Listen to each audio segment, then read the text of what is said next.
Hello दोस्तों, स्वागत है आपका हमारे यूट्यूब चैनल पे।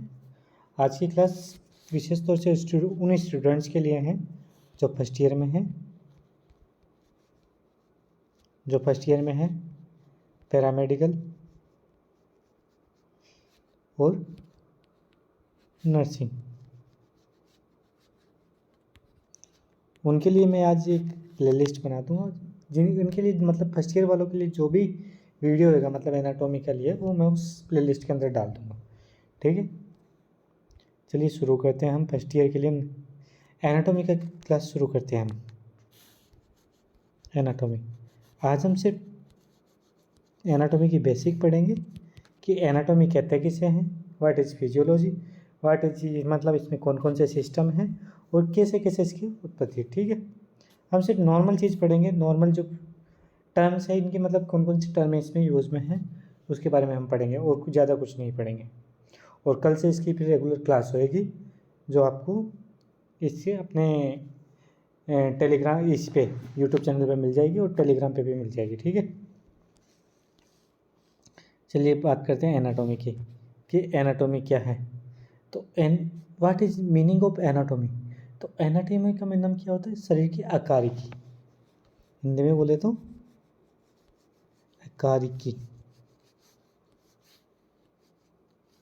आकारिकी यानी शरीर की आकारिकी, शरीर की बनावट या शरीर की इस तरीके से मतलब स्ट्रक्चर एक, यानी बॉडी का वह स्ट्रक्चर जो क्या है रिलेशनशिप दिखा रहा है बाकी ऑर्गन्स के साथ भी क्या है एक रिलेशनशिप, यानी स्ट्रक्चर है कि कौन सा ऑर्गन कहाँ सिचुएटेड है, उसकी ही नॉर्मल जो है स्ट्रक्चर है उसी को क्या बोलते हैं हम एनाटॉमी बोलते हैं, यानी पोजीशन उसका। ठीक है, स्ट्रक्चर ऑफ द बॉडी उसी को क्या बोलेंगे हम एनाटॉमी, या physical relationship between constituent part, यानी उसके जो आसपास के जो नियर और ऑर्गन या सिस्टम है उसके बीच का रिलेशनशिप या सेल्फ का जो है स्ट्रक्चर, सेल्फ का स्ट्रक्चर और उसके नियर से उसका क्या है रिलेशनशिप, उसी को क्या बोलते हैं हम एनाटॉमी बोलते हैं। ठीक है, नेक्स्ट आती है सर एक टर्म आती है फिजियोलॉजी। फिजियोलॉजी क्या होती है, फिजियोलॉजी कुछ नहीं है, फंक्शन। फिजियोलॉजी का मतलब क्या है, फंक्शन,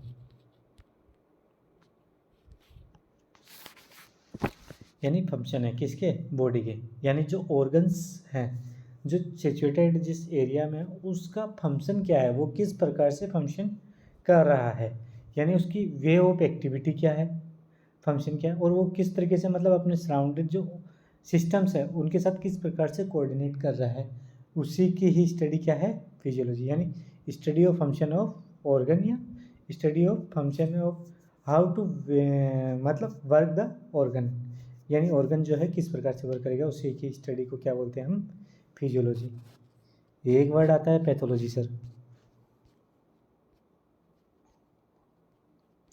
पैथोलॉजी क्या है, यानी any abnormality in anatomy and physiology of organ, यानी जो ऑर्गन की किसी भी प्रकार की anatomical as well as physiological changes, anatomical as well as physiological abnormality, वही क्या बोलते हैं हम physiological abnormality, physiological abnormality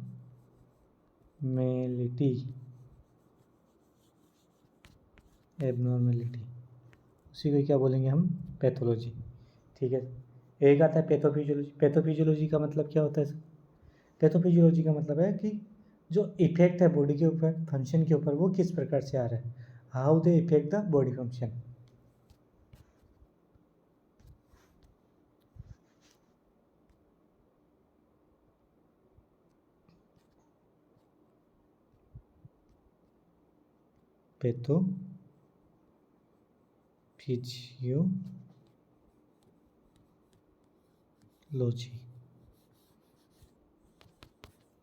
pathophysiology का मतलब क्या है, हाउ दे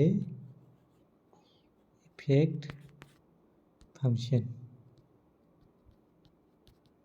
या how they effect physiology of body, ठीक है, हाउ दे इफेक्ट फंक्शन या how they effect body function, ठीक है। अब लेवल ऑफ, ठीक है, आज में हमने क्या क्या चीज़ें पढ़ी अभी तक कि एनाटॉमी क्या है। एनाटॉमी क्या है, जो स्ट्रक्चर है नॉर्मली उसका, यानी उसकी बनावट कैसी है, उसका सराउंडिंग जो स्ट्रक्चर, उसके साथ आसपास में कौन से ऑर्गन है, और उसका मतलब जो रिलेशन है वो किस प्रकार का रिलेशनशिप है, यानी कि किसके एंटीरियर है, किसके पोस्टीरियर है, किसके सुपीरियर है, किसके इंफीरियर है, ठीक है। इस प्रकार का जो है उसी को क्या बोलते हैं, एनाटॉमी। फिजियोलॉजी के बारे में हमने पढ़ी। फिजियोलॉजी क्या है, फंक्शन है, यानी वो ऑर्गन है, how to they work, how to they work, यानी किस प्रकार से जो ऑर्गन है वो फंक्शन कर पा रहा है। पैथोलॉजी हमने पढ़ ला। पैथोलॉजी क्या है, यानी anatomical and physiological abnormality of organ, यानी किसी भी प्रकार की एनाटॉमिकली या फिजियोलॉजिकली जो एबनॉर्मलिटी है उसी को क्या बोलते हैं हम, पैथोलॉजी। नेक्स्ट क्या है, पैथोफिजियोलॉजी, कि how they affect the function, यानी ये जो बॉडी के फंक्शन है यानी फिजियोलॉजी उसके ऊपर किस प्रकार से इफेक्ट करेगा, उसी को क्या बोलते हैं हम, pathophysiology. Level of structure complexity, यानी जो स्ट्रक्चर है वो किस प्रकार से बनी है, उसकी कॉम्प्लेक्सिटी क्या है, कॉम्प्लेक्सिटी। तो कॉम्प्लेक्सिटी अपने को पता है कि संसार का सबसे छोटा जो कण है वो क्या है, एटम। एटम है, एटम से क्या बनेगा, जय परमाणु, परमाणु से अणु बनेगा।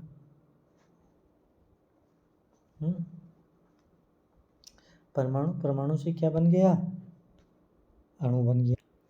एटम से ही मिलके क्या बनेगा, मॉलिक्यूल्स बनेंगे, मॉलिक्यूल्स, ठीक है। और ये बहुत सारे जो मॉलिक्यूल्स है यही मिलके क्या बनाएंगे, अपनी सेल को बनाएंगे, ठीक है।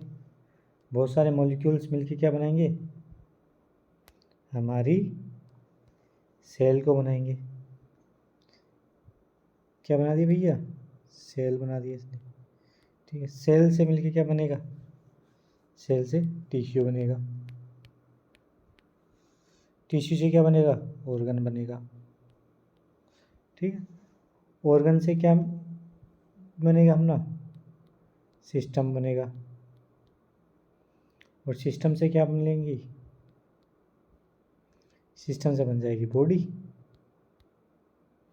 ठीक है। इस प्रकार से जो है ये हिरार्की है, यानी जो कॉम्प्लेक्सिटी है वो किस प्रकार है, यानी कॉम्प्लेक्सिटी क्या है कि एटम है, सबसे छोटा मॉलिक्यूल क्या है, एटम है। परमाणु, परमाणु से क्या बनेगा, अणु, अणु से क्या बनेगा, सेल, सेल से टिश्यू, टिश्यू से ऑर्गन, ऑर्गन से सिस्टम, सिस्टम से बॉडी, बॉडी बनेगी, और वही बॉडी के है अपने देखने को, ठीक है। यानी एटम, एटम से मॉलिक्यूल, मॉलिक्यूल से सेल, सेल से टिश्यू, टिश्यू से ऑर्गन, ऑर्गन से सिस्टम, सिस्टम से बॉडी बनेगी। यानी ये ठीक इसी प्रकार से हो गया कि अपनी जो बॉडी की सबसे छोटी यूनिट क्या है, वो सेल है, ठीक है। वैसे ये घर की सबसे छोटी यूनिट क्या है, ईंट है, ठीक। लेकिन ईंट किससे मिलकर बनी होती है, बाजरी और सीमेंट, सीमेंट वगैरह से, उनसे जो रेत और सीमेंट है उनसे मिलके क्या बनती है, ईंट बनती है। वैसे एटम, एटम से मिलके क्या बन गया, मॉलिक्यूल बन गया, ठीक है। अब मॉलिक्यूल्स बन के क्या, मॉलिक्यूल्स बन के क्या बन गए, सेल, ठीक है। तो इसी प्रकार से मतलब बहुत सारे मतलब जो मॉलिक्यूल्स, यानी जो मिट्टी है, मिट्टी और वो क्या है, सीमेंट, दोनों मिलके क्या बना देगी, क्या बना रही है, ईंट। उसी प्रकार से भाई एटम, रेत है, रेत और सीमेंट है, ठीक है। वो मॉलिक्यूल हो गए एक तरीके के। अब वो भी तो किसी से बनी है पहले, ठीक है। उससे फिर सेल, सेल से फिर वो क्या बन जाएगी, अपनी टिश्यू बन जाएगी। यानी ईंट है, ईंट से क्या बन गए, हमने एक दीवार बना दी, टिश्यू बन गई, टिश्यू से ऑर्गन बन गया, ऑर्गन मतलब एक कमरा बना दिया हमने पूरा, एक कमरा बनते क्या बन गया, ऑर्गन बन गया। सिस्टम, सिस्टम क्या है, यानी एक प्लेट बना दिया जिसमें क्या है, एक रूम है, एक किचन है, एक हॉल है, ऐसे करके हमने क्या है, वो सिस्टम बन गया। और सिस्टम से क्या बनेगी, बॉडी, यानी एक रूम किचन एक फ्लोर पे, एक रूम किचन सेकंड फ्लोर पे, एक रूम किचन थर्ड फ्लोर पे। या फिर इसको हम हॉस्पिटल के लेवल पे भी समझ सकते हैं कि ऑर्गन क्या है, सिस्टम क्या है, कि कोई भी डिपार्टमेंट है, एक डिपार्टमेंट हमने बना दिया, लाइक दैट कौन कौन से डिपार्टमेंट हम बना सकते हैं कि इसमें हमने बना दिया नर्सिंग डिपार्टमेंट, पैरामेडिकल डिपार्टमेंट और मेडिकल डिपार्टमेंट। अब ये सारे डिपार्टमेंट मिलके क्या बनाएंगे, अपनी हॉस्पिटल बनाएगा।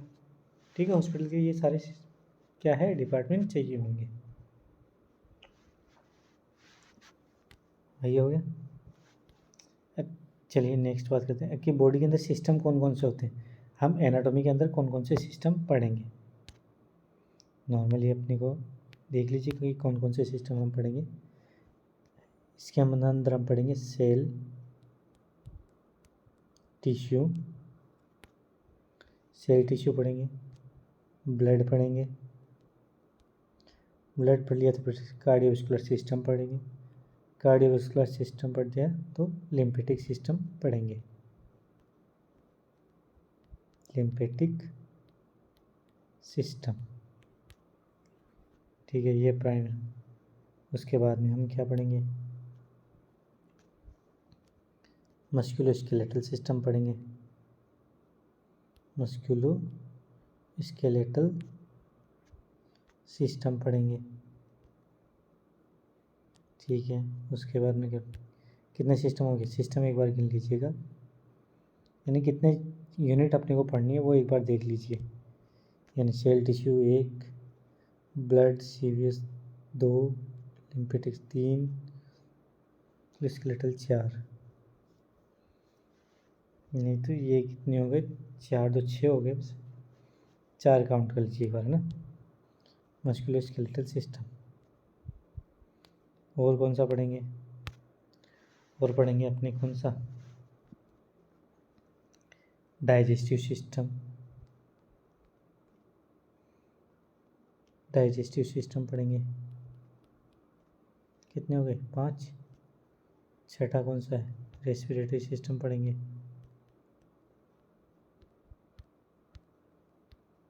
रेस्पिरेटरी सिस्टम पढ़ेंगे। नेक्स्ट 7वां बता दीजिए सर। रेस्पिरेटरी के बाद में यूरिनरी सिस्टम पढ़ेंगे, सिस्टम पढ़ेंगे। नेक्स्ट 8वां, यूरिनरी सिस्टम के बाद में एंडोक्राइन सिस्टम पढ़ेंगे।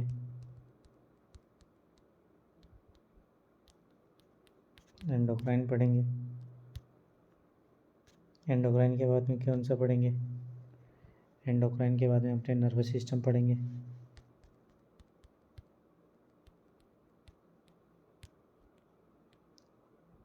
सिस्टम पढ़ेंगे। नेक्स्ट नर्वस सिस्टम के बाद में रिप्रोडक्टिव सिस्टम पढ़ेंगे, रिप्रोडक्टिव। आपको वो तो पहले वही पढ़ा देंगे, लेकिन मैं सोच रहा हूँ क्लास में पढ़ाएंगे तो ठीक है। रिप्रोडक्टिव, ठीक है। 11वां कौन सा पढ़ेंगे, सेंस ऑर्गन पढ़ेंगे। सेंस ऑर्गन जिसमें क्या क्या हैं, आई और ईयर, ठीक है। और एक और रहेगी अपना इंटीग्यूमेंट्री, जिसको बोलते हैं हम स्किन। स्किन को क्या बोलते हैं, इंटीग्यूमेंट्री सिस्टम। ये 12 सिस्टम हम पढ़ेंगे, ठीक है। एक दो टर्म बची हैं जिनको थोड़ा सा हम देख लेते हैं। एक टर्म है होम्योस्टेसिस।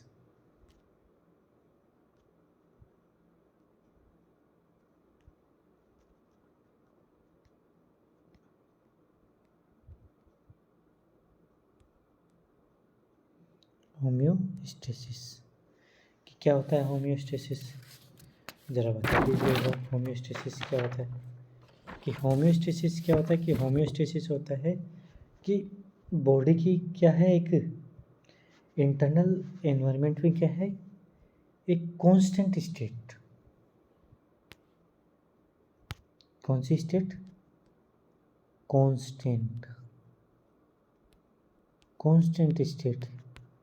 यानी उसके अंदर कुछ भी ऐड कर दो या कुछ भी कम कर दो तो वो अपने नैरो मार्जिन में क्या है, उसी में क्या है कांस्टेंट रहेगी, उसी नैरो मार्जिन के अंदर अंदर रहेगी, वो उससे क्या है डिस्ट्रैक्ट नहीं होगी। डिस्ट्रैक्ट नहीं होगी उसी को क्या बोलते हैं हम होम्योस्टेसिस बोलते हैं। Like that temperature narrow margin है। टेम्परेचर क्या है, हम बॉडी बाहर जो एक्सटर्नल एनवायरनमेंट है हमने उसको क्या किया, बाहर बहुत धूप में ले गए यानी 48 डिग्री सेंटीग्रेड में ले गए, तभी क्या है बॉडी अपना क्या इंटरनली जो एनवायरनमेंट है उसको क्या कर रही है मेंटेन कर रही है। उसी को क्या बोलते हैं होम्योस्टेसिस बोलते हैं। यानी बाहर की इतनी धूप का इंटरनल बॉडी पर इफेक्ट नहीं पड़ना, उसको वो क्या कर रही है मेंटेन कर रही है उसको, उसी को क्या बोलते हैं होम्योस्टेसिस। बाहर से हमने पानी ज़्यादा पी लिया, 2 लीटर पानी पी लिया, लेकिन बॉडी ने क्या किया उसको मेंटेन किया, यानी हाइपरवोलेमिया नहीं होने दिया उसको। क्या है किसी ये एक्सक्रीटरी सिस्टम के थ्रू यानी यूरिनरी सिस्टम के थ्रू उसको मेंटेन किया, यानी जो ज़्यादा वॉल्यूम था उसको यूरिन के थ्रू बाहर निकाल दिया, बाकी जो जितना चाहिए था उतना रखा, उसी को क्या बोलते हैं होम्योस्टेसिस। ठीक है, होम्योस्टेसिस दो तरह का, एक्सटर्नल और इंटरनल। एक्सटर्नल मतलब यानी बाहर की बॉडी से अपने को कुछ भी ले रहे हैं और बाहरी उसको वापस दे रहे हैं, वो होम्योस्टेसिस। और एक इंटरनल होम्योस्टेसिस जो सेल और ब्लड के बीच में है, यानी ब्लड और टिश्यू के बीच में हो रहा है वो तो इंटरनल, और एनवायरनमेंट और ब्लड के बीच में हो रहा है वो है एक्सटर्नल। एक्सटर्नल में कौन कौन से हैं, यानी हम खाना खा रहे हैं, खाना खाया हमने डाइजेस्टिव सिस्टम गया वो, और वो क्या है ब्लड के अंदर गया, वो तो हो गया एक्सटर्नल, ब्लड में जाने तक का। ठीक है, या दूसरा हमने ऑक्सीजन ली, ऑक्सीजन लेने के बाद वो एल्वियोलाई में, एल्वियोलाई से कहाँ जा रही है ब्लड में, उसको तो बोल देंगे एक्सटर्नल।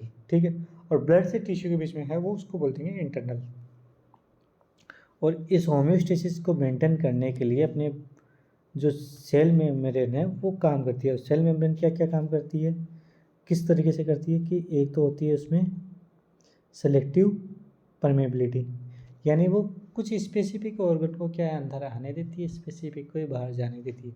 सेलेक्टिव परमेबिलिटी होती है, यानी कुछ ही उसके अंदर आ सकते हैं, कुछ ही बाहर जा सकते हैं, सारी चीज़ें उसके लिए क्या है परमिएबल नहीं है। यानी कोई बड़ा मॉलिक्यूल आ गया तो उसके लिए परमिएबल नहीं है तो नहीं है।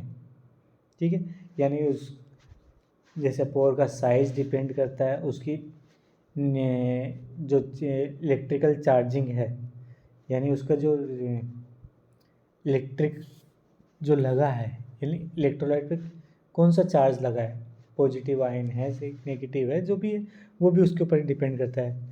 पोर्स और चैनल है, उसके अंदर क्या होते हैं, कुछ पोर्स होते हैं, चैनल होते हैं, चैनल। ठीक है, जैसे sodium channel, potassium channel. Sodium channel क्या सिर्फ सोडियम को रास्ता देंगे, पोटेशियम चैनल सिर्फ पोटेशियम को आने देंगे, उसके अलावा किसी को नहीं आने देंगे। ठीक है, पार्टिकल साइज हमने देख लिया। और क्या हो सकता है, एक selective permeability, pores, channel, particle size, और क्या है पम्प्स एंड कैरियर।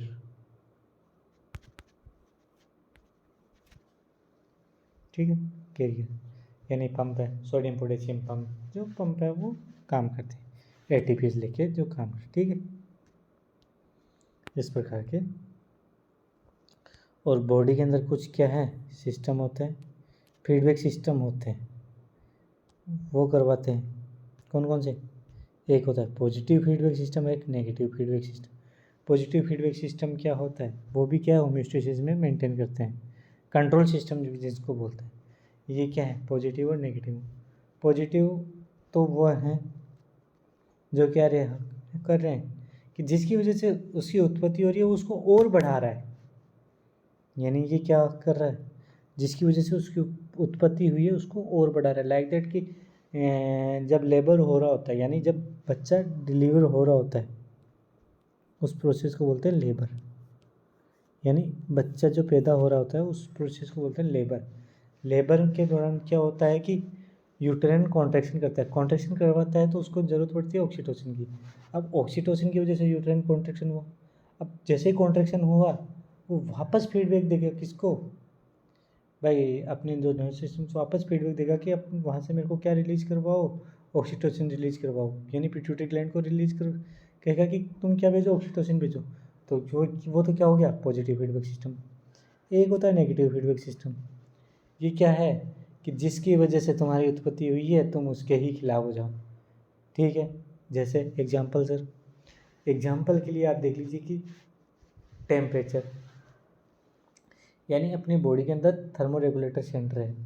वो क्या कर रहा है, जब भी बॉडी के अंदर टेम्परेचर कम हो रहा है वो एक्टिवेट हो रहा है, एक्टिवेट होकर वो टेम्परेचर को बढ़ा रहा है। अब टेम्परेचर को बढ़ा रहा है, जैसे टेम्परेचर क्या है बढ़ा, वो क्या करेगा, वापस नेगेटिव फीडबैक भेजेगा कि नहीं मैं बढ़ गया हूँ, अब तू बढ़ाना कम कर, यानी जो सेंटर है उसको क्या कर देगा, नेगेटिवली बंद करवा देगा। ठीक है, उसको बोलेंगे नेगेटिव फीडबैक सिस्टम। पॉजिटिव क्या है कि जिसकी वजह से उत्पत्ति हुई है उसको और बढ़ाना, और नेगेटिव का मतलब क्या है, जिसकी वजह से उत्पत्ति हुई है उसको और घटाना, यानी जिसकी वजह से अपनी उत्पत्ति हुई है उसी को ही अपने क्या कर दिया, बंद कर दिया।